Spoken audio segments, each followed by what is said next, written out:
But the team model is the tricky one. It's just hard to make it work, to have all these people staffed and have the pros on salary. This is a video I found just the other day. I actually really enjoyed this. I thought it was a pretty thoughtful piece. I think they got a lot of stuff right. I wanted to add my own commentary to it, like we've done for a couple other of these esports or RTS or gaming videos that are out there. This channel is called Going Indie. Subscribe to them, check them out. They are great.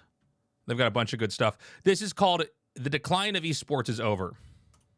From tournaments and basements with reviewers to selling out some of the biggest stadiums. Let me know if the volume's okay, chat. In just a few decades, esports have swept the globe. $1 billion last year alone. Millions and millions of viewers and Stewie's won the round. We're going to overtime. But recently, something happened. The hype train is gone, and now all we hear in the media is that esports is dying. I can't think of anything less interesting. That it's ruined gaming, or that it's already dead. Oh, I play video games. Oh, you dork.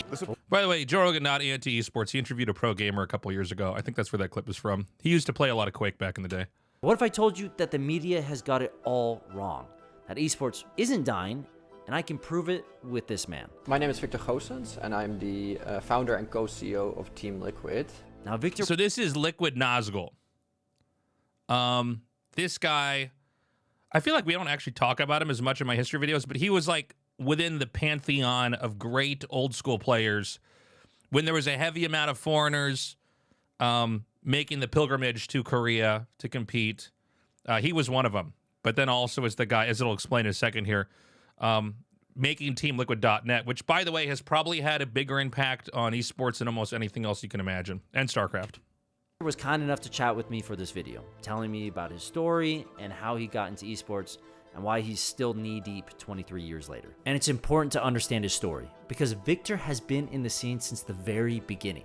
He's been through all the ups and downs, and his career really began in 2000 with the creation of Team Liquid and then TeamLiquid.net, a website to track the StarCraft pro scene in Korea. I realized that there were very little sources for coverage of Korean professional StarCraft. And so I started TeamLiquid.net, which, while it shares the name of the clan, it was actually really meant to cover professional StarCraft and mostly the games happening in Korea. Now, so he's 100% right. I remember this is like before we were in Web 2.0 with social media. It was really hard to figure out how to find StarCraft news. Search engines were not good. I don't even think in some cases they were. I don't even know. I don't know when Google came out, but I feel like Google was a little bit after StarCraft itself came out. Some you guys can fact check me in the chat. I'm not totally sure, but it was hard to find websites with information. Also, there were a lot of websites that just had bad information. Like if you could go to certain websites, and I can't remember the names of them specifically because you'd look at them and realize if you were good at all, they don't know what they're talking about. And it's basically like, you know, junk food for your brain or something. You're not going to learn real strategies or info on them. So it was hard to navigate the internet and find the right spots. Remember, there was StarCraft.org. Team Liquid obviously is the biggest and the best. There was another site that came later called WGTour.com, which I would say in some ways rivaled Team Liquid in that they really had competitive ladders and team leagues and kind of a pretty intricate community system. But I think what allowed Team Liquid to stand out the most was its coverage of professional Korean esports and allowing you to find all of it in one place. I remember being a kid and having people in certain chat rooms on Battle.net link me to websites that were in Korean, only my computer and nobody's computer, if you're in the US, automatically had Hangul. That's the Korean alphabet loaded on there. Not that I could read Hangul anyways, but it would show up in this sort of weird alien text character stuff on like, I think it was Internet Explorer was what I was using back then. I remember clicking through random garbled alien text until I eventually would find a VOD. I'm like, okay, this is the VOD page. And watching pro gamers that were in almost like costumes at the time and studying those. So Team Liquid was really important in that it allowed a portal into what was otherwise this almost mysterious insular world of Korean cable TV. Koreans and StarCraft esports are like Americans and apple pie. It is a cultural phenomenon that will live on forever. But the reason StarCraft became so popular was because in the late 90s, Korea was hit with a financial crisis, causing many to lose trust in the market and invest in PC bonds. Yes. I feel like when I talk about how StarCraft got big in Korea, I neglect talking about this, but that is true. Korea hit a big financial crisis. Also, whenever there's a financial calamity, a lot of times people turn to video games. I think video games overall are probably the most cost-efficient way to spend your time and have fun. Your PC cafes back then was under $1 an hour to hang out in. And if you were going to play at home, I mean, you'd buy the game. I don't know what StarCraft was back then. I think games were like $45, $50, maybe a little bit less. I'm not sure. But yeah, in an economic calamity like that, games tend to perform very well. These PC cafes were incredible for the new generation. And by 1998, there were thousands of PC bongs across the country. By the way, there are still thousands of PC bongs around the country. I've seen some people talk about the decline of PC cafes in Korea. There have been many that have failed. A lot of times in Korea, when businesses take off, there will be almost an inflation on the number that will come out there and try to make it. But there's a lot of really nice PC cafes. If you come to Korea, you got to go to a PC cafe for an afternoon or an evening. It's a lot of fun. You can get food delivered to you, coffee. You could spend your whole day in there if you want. And so that really helped in the whole gaming scene, as well as the fact that all these games are on LAN. So people were able to play multiplayer games immediately. Where someone like my brother or me or Artosis, we had to go to like a LAN party. We had to take our whole computer apart and bring them to somebody's house, or they would have to bring them to our house. We'd connect them all. Obviously, some of my happiest memories. But if I could have just gone to a PC cafe, I would have done that. Are they really smoky? They used to be smoky, but you can't smoke inside of a PC cafe. Like when I used to smoke cigarettes, I used to sit and smoke cigarettes and play StarCraft, or smoke cigarettes in between games. That's when you could smoke almost anywhere in Korea. Now there's a designated smoking room. But no, they're not smoky. The air is very clean in them now. And practically every computer in these cafes had StarCraft. All of these factors created the perfect storm, giving rise to professional players, teams, tournaments, and not one but 2 dedicated TV channels for watching StarCraft. People all over the world paid attention to StarCraft in Korea, keeping up to date using Victor's website. So Victor, a passionate StarCraft player himself, left his home in the Netherlands to go compete in South Korea. I moved to Korea to be a professional gamer for a while. I lived there for 6 months. It was honestly, some of the greatest time of my life. Played on television, participated in all sorts of tournaments. But eventually, sleeping on the floor, earning a couple $100 per month, I felt like, okay, it's time to move on and look for a different career, because this cannot really last forever. Yeah, it was really hard for the early guys. He's old. I think he's older than me. He should be a couple years older than me. But I think some people think of me as like first generation StarCraft. I was in middle school reading about all this stuff. Literally 7th grade, right at the start of 7th grade, I think, or the summer of, I can't remember the exact month the game came out. But so I was one of the people that was reading, learning about like Nazgul, XDS Gur, D22 So-So, all the great Korean players, B-Blade Leader. Although Victor had to move on after only 6 months, his passion for StarCraft didn't go away. He continued to support the community with his website while he went to university and played professional poker, growing his website and community slowly year after year. A lot of StarCraft. That's one other thing. All these guys went on to poker to make money, just because that was also an online game you could play. There was money there. There were a lot of, I guess, just degenerate gamblers in online poker, especially back then, and there were no bots yet, so you could make a killing back then. Players moved from StarCraft to poker. With that switch, I could sort of, I was in control of my own life basically, and so I always maintained TeamLiquid.net, and I always maintained Team Liquid, kept putting time into it, kept working on it, and that small community side became really, really big over time. Like Victor and TeamLiquid.net, eSports was in this slow growth period during the 2000s. Although it was exploding across the ocean in Korea, watching people play video games professionally wasn't really popular yet in the West. The first problem was most scenes were decentralized, lacking very little organization or structure, usually because developers didn't have any monetary incentive to support the pro scene, since games at the time were only a one-time purchase. Some companies like Major League Gaming tried to give the scene some structure, But without a centralized broadcasting platform like there was in Korea, it was really difficult to build an audience. That is a really important point. The fact that StarCraft was put on cable TV, which at that time, cable TV equals ubiquity. So everybody watched TV back then. Like, everybody from my generation, we all grew up on MTV. Nobody in America didn't know about or watch MTV, right? And so even though now in the current state we are in, as far as media goes, where cable TV is really kind of like a weird boomer form of entertainment, it's very dated. It's kind of an odd way to consume things when I can just watch like Netflix or YouTube or watch something live on Twitch.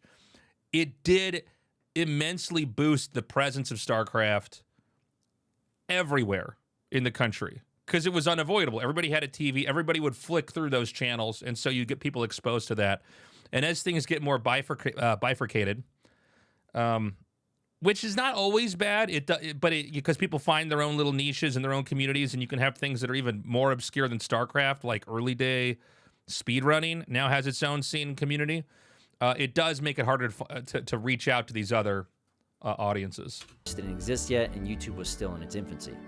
The real issue with esports, however, was the culture. There wasn't an instant culture shift in most countries like there was in Korea. Yeah. The whole country was playing or watching StarCraft with players being looked at as celebrities. Where programmers in other places were often looked down upon. YouTube launched a new video network yesterday where you can watch other people play video games. For real, the whole network. It's called the We Should All Be Very Ashamed of Ourselves for Failing as Parents channel. Made fun of by people in the news because they couldn't fathom someone playing video games for a living. It's a game. That's not a sport. That's not a sport. The 2000s were a testing ground for esports.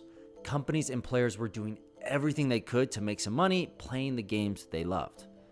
And although people were passionate about esports, they constantly failed during this time to make anything stick. But this failure by companies and players alike carved a path for competitive gaming to see a new dawn in 2010, setting the stage for what would become the first legit decade of organized esports. And it all started with two games, StarCraft 2 and League of Legends.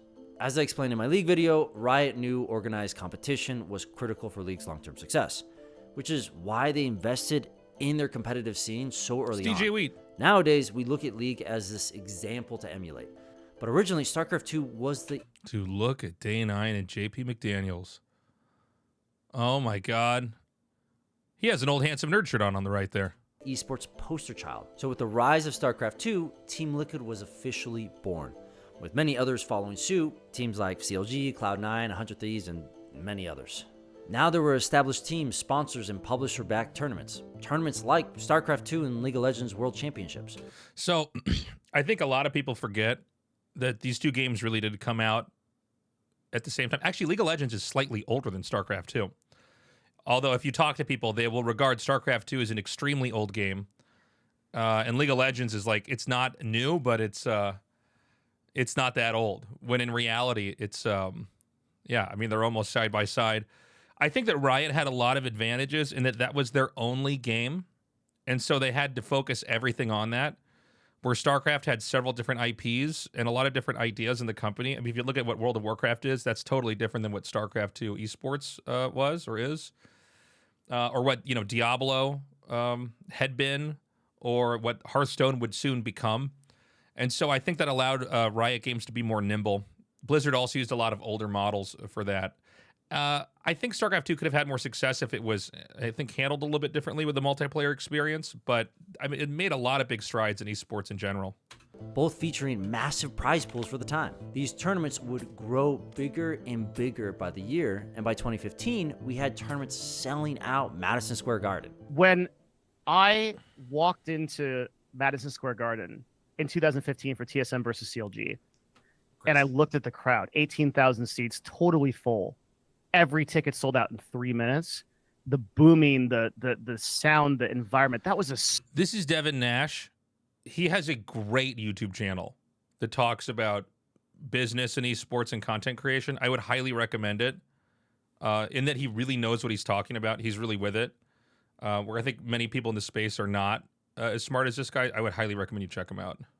Certain feeling, and I was like, this is awesome. That's Devin Nash, former CEO of... Did Twitch start out as a StarCraft streaming platform, or did I just invent that memory?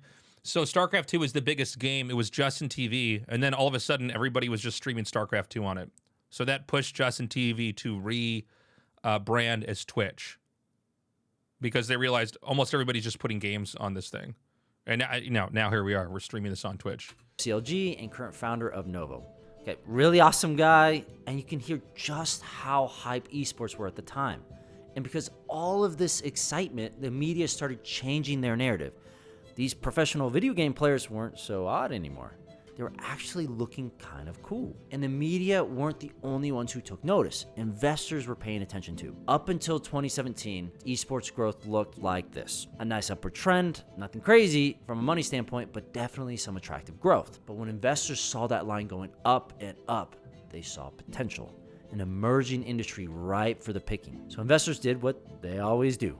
They pumped esports full of money and created a bubble. Just for context on how much money got poured into the market, this was the amount in 2017. And this was 2018. Billions and billions of dollars were just thrown around, and people kept investing. Because that same year, Riot changed League of Legends esports to a franchise model following the creation of the Overwatch League. Instead of teams competing in qualifiers to win a spot in a tournament, the game developers charged a franchise fee to compete, usually to the tune of millions of dollars per slot. Investors loved this because franchise slots have tangible value and they're familiar with the model. This is exactly what the NBA does. Franchising helps establish brands and build fan loyalty because you are more likely to watch a team that you know. So franchising combined with rapid growth of esports made investors think that they were onto something big, possibly the next NBA. The investment cycle continued and more money came in, expanding that esports bubble. The media loved every minute of it, boasting tournament winning, sold out crowds, and huge investments. Here we find Victor in Team Liquid again. The company had merged with Curse Esports, they had taken some investment, and were growing rapidly. And so with that support, we were allowed to build Team Liquid in some of the most important time in esport, expand into additional games again. Everything was looking good for Team Liquid in the world of esports. But then, in early 2020, the pandemic happened. Fast-breaking developments in the coronavirus. Coronavirus is also hitting esports. At first, this massively disrupted everybody's plans. Events were canceled, stadiums sat empty, and sponsors were nervous. But there were some upsides. No one was traveling, so most people were isolating, and to fill up this free time, people watched more competitive gaming. The viewership saw big peaks, and viewing hours on Twitch reached insane heights.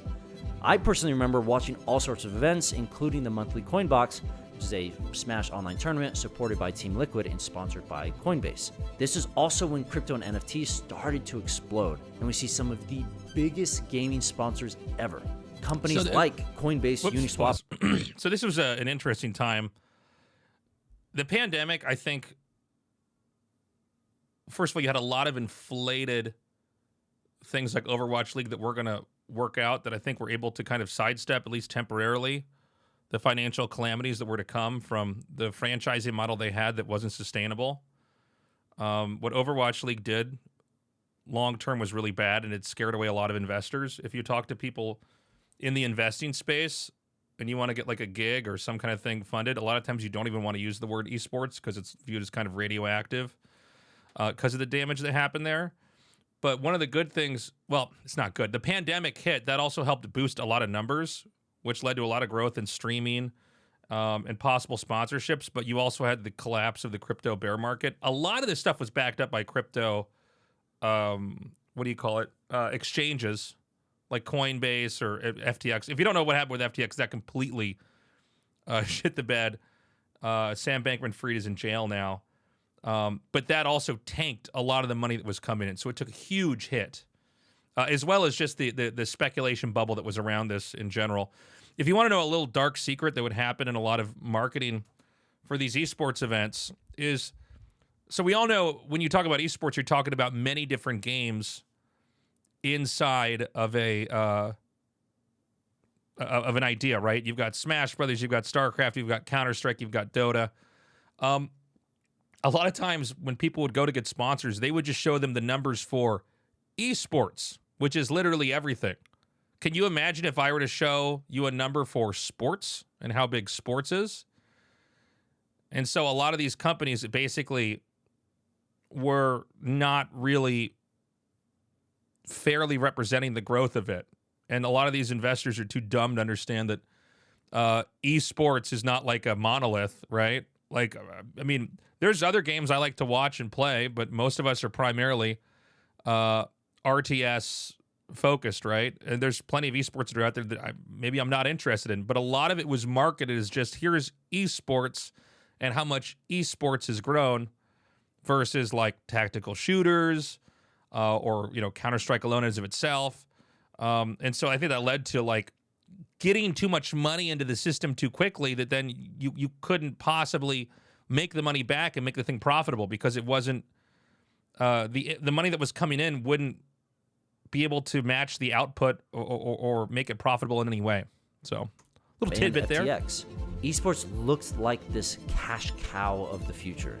And for the first time in history, an esports team went public. We're celebrating FaZe Clan's listing as a publicly traded company. When FaZe Clan's stock debuted, they sat at $19 per share, which valued FaZe at over $1 billion. It was crazy. People were excited. Snoop know how Dogg this went. was excited. From an outsider looking in, esports looked like this rocket heading towards the moon. Then problems started to appear. This was one of the interesting moments when that clan got announced because everybody knew that, you know, like, don't get me wrong, I make a living doing this, but like esports is not that profitable, you know? Like the very best casters do well, the very best players do well. But also we're independent agents. I can stream. I can make content. I can kind of, I'm like an individual. Same with like a lot of StarCraft pro gamers. Teams have a hard time being profitable. There's a lot more expenses that have to be managed. Housing, travel, all sorts of stuff like this. So anyways, let me continue on. Viewership went down. People could now leave their homes and do other hobbies again.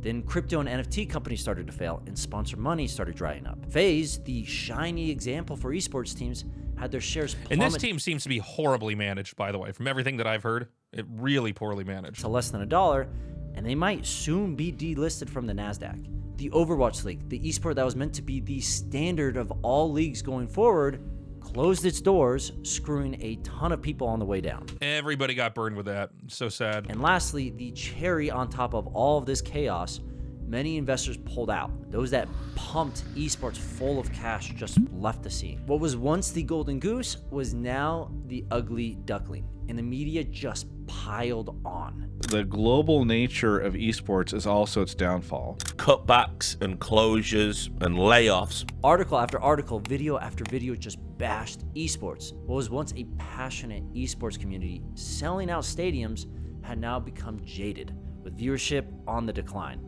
Less and less people watched events, and it's because we lost the story. Everything got lost in the story. If you know what I'm talking about, maybe you can leave a comment about it, but the passion's gone. I don't care anymore. This is another thing I've thought about a little bit, and I would hold probably Riot more responsible for this than other companies, but there's something, I don't know what the actual term is, but it's like viewer fatigue. One of the things that I like about GSL and that I liked about the old Star Leagues, like the OSL and the MSL, as a fan before I started working in it, is like there's enough to keep up with, like a TV drama. Like you can keep up with it, but it's not on every fucking day. You know, it's not endless. And I think especially with what Riot's done, it's like it's on all day, every day. I used to do Valorant for the last couple of years. Some of the broadcast days are like, it's like 8 hours or more. Like how much time do I have to give to just keep up with this game? I think on some level, and you should always have some content out there in the space that people can engage with, but I think you also want to have enough bite-sized that you can, you know, as someone who wants to come in and kind of be part of it, actually keep up. Sure. Like I watched the LCS and it's so boring. I don't know anything that's going on. I don't care about the players or their story because no one's ever told me why I should. There's just nothing going on. It's so boring. It's reflected in the viewership that's declining year over year. The reason why we love competitive gaming is the same reason We love sports, racing, the Olympics, even hot dog eating competitions. We want to see the humanity or inhumanity, the rise of a player, the skills, the rivalry, the brotherhood. It's the reason a semifinals league tournament sold out Madison Square Garden in 3 minutes, and why the LCS is struggling now. Were the 2015 LCS players better? I doubt it, but the stories were so much better, or at least they were told better. Yeah, I think especially in League, they're kind of losing there's so much there, and there's so much to keep up with that I think it is hard to get the narrative out a lot of times. I feel like we've always had an easy time with this in GSL, even when GSL was on a lot more, because it wasn't anywhere near as much as what we have with some of these other games. I don't think that the teams or the publishers have made sufficient effort to really tell the stories of these players. And to some extent, telling those stories is impossible because the publishers drove the teams to dog eat dog, basically play as hard as you can. And if you don't, you're relegated. You get kicked out of the league. Stories and personal experiences are why I'm an SSG Halo fan. I went to a Halo tournament with some buddies hosted by Space Station Gaming, and they showed how one of their players rose from a no-name kid playing in the basement to one of the best in the world. It personalized this experience, and it made me want to root for him. Not to mention, the energy in that place was palpable. Stories are also why I now root for Team Look at the boys. Oh, the memories. I love these guys so much. Liquid, because I like Victor. I like his history, how he rose from a 17-year-old kid playing StarCraft in his basement to playing professionally in Korea to the CEO of one of the biggest esports teams in the world. It creates this connection for me, tying me to the organization. But the problem is, even though I'm an SSG fan and Team Liquid fan, most people don't care about teams. They only care about the players involved. As Devin puts it, no matter what you do in an esports team, you're one step removing the viewer from the influencer themselves. Sure. By adding a brand on top of it and then saying to that person, care about this brand. Sure. So let's look at like CLG. If I have Doublelift on my team, it's like a really prominent League of Legends influencer, right? Why should the person stop me, the brand, CLG, and not just go straight into Doublelift, support them, subscribe to them, buy their merch, do that kind of thing? That's really important. Did you hear what he just said there? So when a prominent player like Doublelift or Faker leaves one team for another, the fans leave with him. This will always exist in sports. When Messi went to Inter Miami, their fan base exploded. But what's different about Miami compared to esports teams, when Messi leaves or retires, Miami will always have a loyal fan base because people in Florida who like soccer will root for their local team. Not to mention, the team itself is part of a much larger MLS organization. So connections and associations to things outside of players are critical to the long-term success, which is also why content creators like Disguised Toast, Charlie, and Ludwig are all breaking into the scene. They have these huge fan bases that care about them, which extends to their teams. But connection isn't the primary problem with esports. Lack of stories isn't the reason investors pulled out or why so many teams are failing. Esports is struggling because it isn't profitable. You don't know, pretty much every single esports organization is vastly overvalued because they're all subsidized by venture capitalist groups that are probably going to get fed up in 3 to 5 years when none of them are profitable. Now, esports not being profitable is an open secret in the industry. If you're in this for the money, esports is a terrible side project, I would argue. Some organizations like TSM claim profitability, but most teams openly admit they are burning cash. So you just burn the money like this? Even Victor and Team Liquid aren't profitable, with Victor stating in his interview, Yeah, so this year is not quite over, but at least at Liquid we can confidently say that we are either break even or very close to break even in 2023. Which is why most teams aren't really focused on esports. Someone in chat asks, cashing money from sponsors is not profitable. Look, it depends. I mean, there's a lot of overhead with the teams. You know, you're a lot of times, especially for the games that seem to get the that are the biggest esports, which are the team games. You have like a lot of players. You're busting them around. You need to have somebody who's gonna babysit's not the right word, but manage them. Not all these players want to stream. That's something I'm going to talk about in a second here, but. Also, advertising money back then wasn't quite there yet, you know, and with the damage that's happened in the industry, I don't know when it's going to catch up and be there. But team esports especially much more difficult to be profitable than individual ones like Street Fighter or StarCraft, stuff like that. But on other revenue sources, things like apparel, content creation, and sponsors. Any team focused on just making money off competitions and events is either paying their players way below market rate or they're surviving off outside investment. This is so backward from traditional sports, where the majority of money for teams comes from the events, specifically team sales and broadcasting. But esports teams are the opposite, with most of the revenue coming from sponsorships and merchandise. But the problem with using your team as a brand to sell something is that you need to create connections with your audience for them to want to buy. And it's so much harder to do that as a team than it is to do as a player. So the current esports model isn't sustainable. At least it isn't unless we want teams to become multimedia companies, which could be fine, but most of the time companies go where the money is. And I worry that as these teams grow their media brands, esports will take a back seat. Yeah, this is another issue is getting sponsorships for big individual streamers is a lot easier and a lot more profitable. So it's a little bit trickier. Here's the little dirty secret for all the pro gamers out there. You can actually probably do this and get your own sponsors and not have a team. I know that I was on a StarCraft 1 team, like a pro team. I was never paid. I didn't get any money. Maybe I got like a free mouse or keyboard or something, but I think that when you grow up wanting to be a pro, you associate that with teams, and the team gives you legitimacy. But, a lot of the guys I know that do the best kind of have their own deals. They stream a lot. You don't even have to sign to an agency full time. You can get somebody to find you sponsors and get you deals.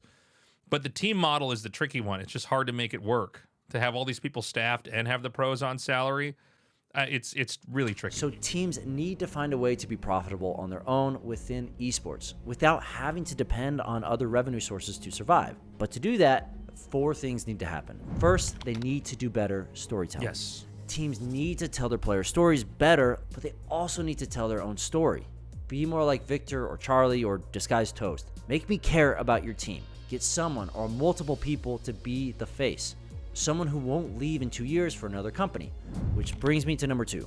Publishers need to share more.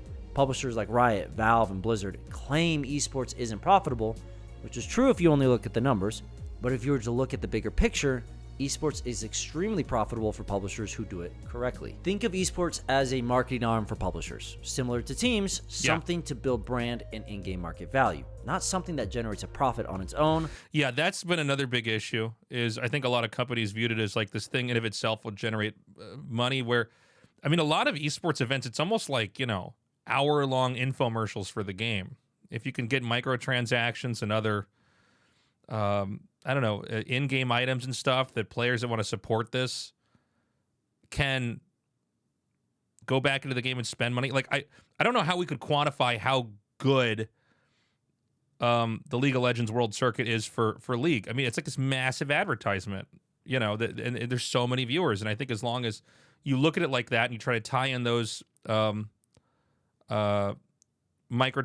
that stuff, you try to tie it all together instead of trying to make it like this thing needs to make money on its own, almost as if it has nothing to do with the game. I think that's an issue. But a loss leader that drives billions of dollars in transactions within the in-game marketplaces. It's marketing the game to an already bought-in audience. Well, not necessarily. Part of having these things on is why people want to keep playing and being part of the game, is it lends legitimacy to it. Do esports viewers even send money to sponsors stuff? On sponsor? I'm sorry, no, I'm not sure your question, Rabbit.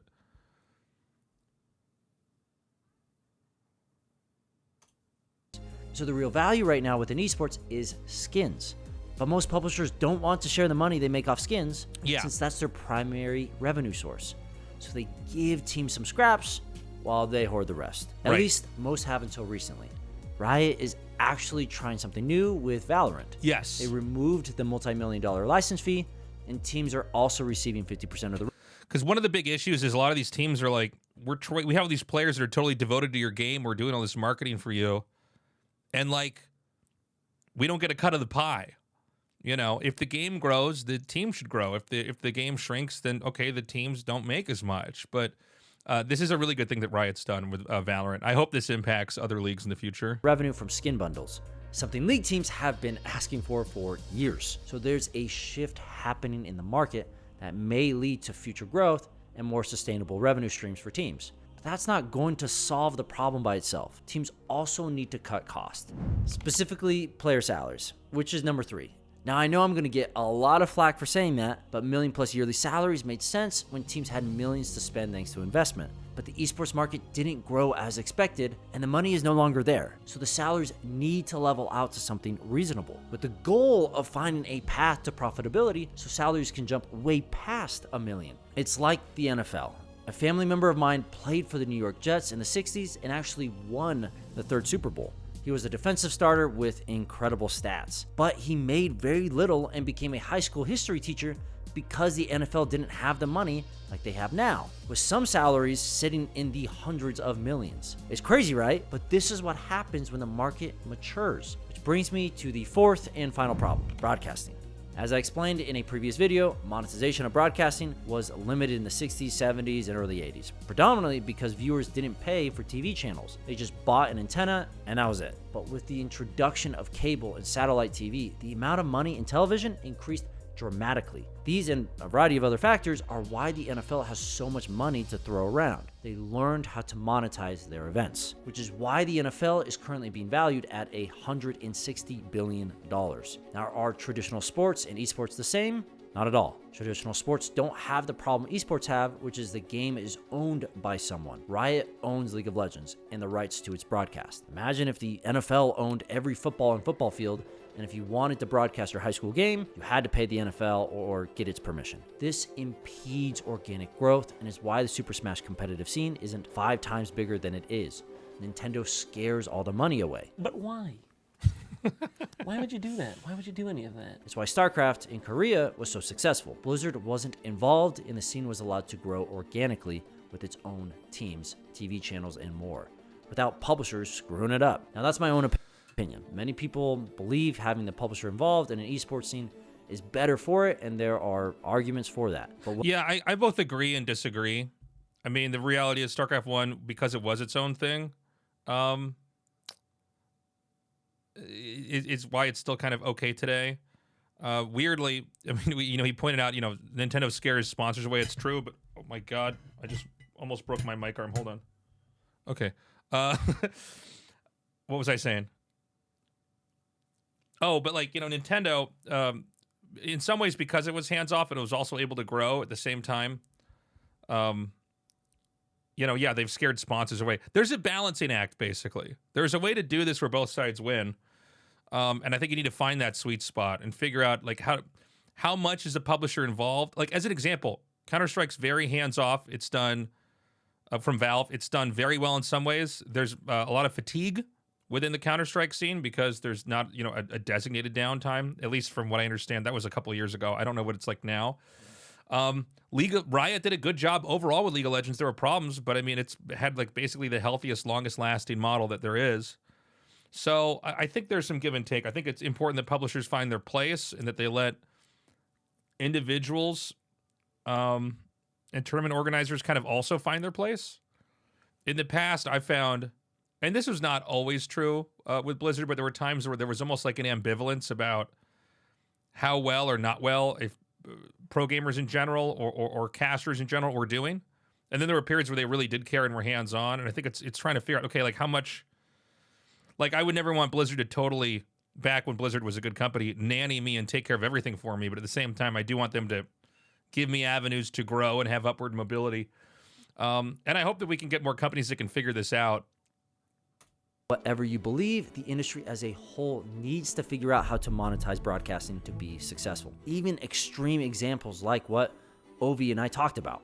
The other aspect of monetization is, I think we need the equivalent of microtransactions. Yeah. We need some new model other than just advertising and broadcast rights. Giving people some sort of way, giving fans the ability to affect the broadcast or affect their experience of the broadcast in some way by paying money seems to me like a no-brainer.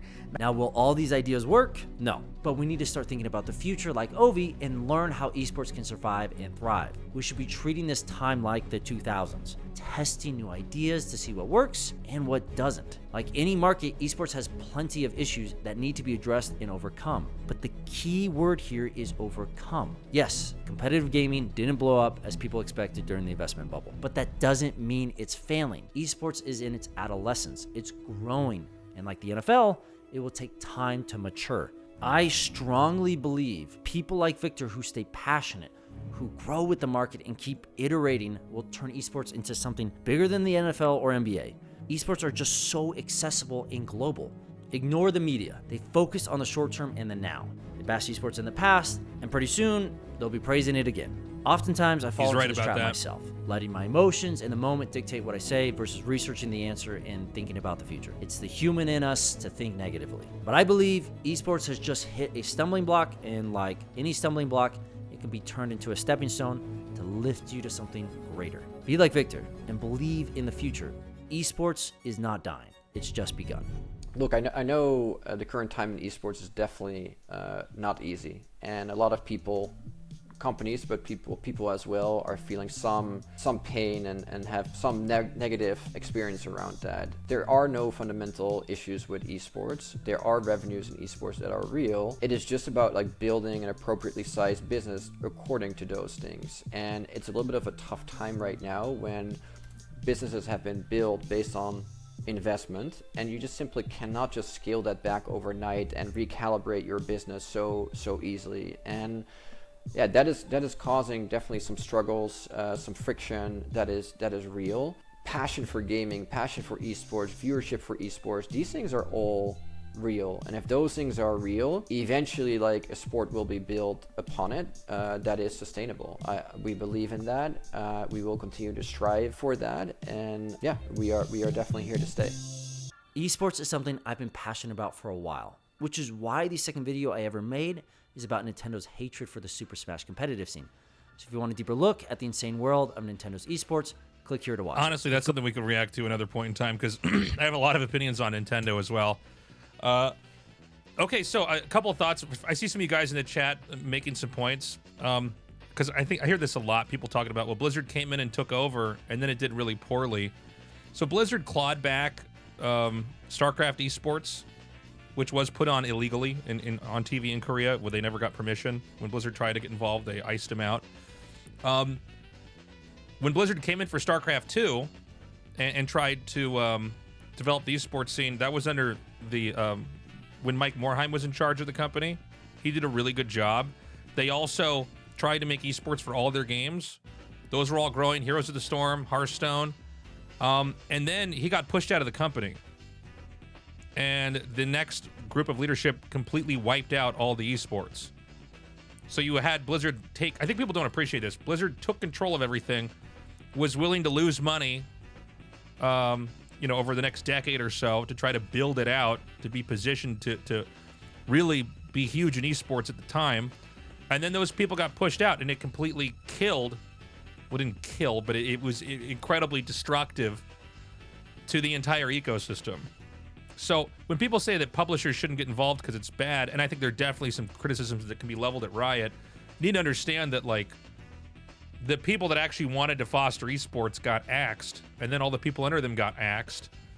And then, shows like GSL lost funding. I'm not at BlizzCon casting pro gamers anymore. So it's important to understand that dynamic. I want to say this guy's videos are really good. This is one of the most well-researched videos on the topic I've ever seen, while not being, I guess, like, just negative for the sake of being negative. It's actually thoughtful. So definitely check this guy's channel out. This is Going Indie. I really enjoyed that. If you like me reacting to this kind of content, let me know in the comments. Thank you so much for joining me for this video. See this shirt? How cool is that shirt? Tasteless' shirt. You can get that at tastelessthreads.com, my merch site. And you are always welcome to join me on my Twitch stream where I make these videos live with my community. Have a good day. Bye-bye.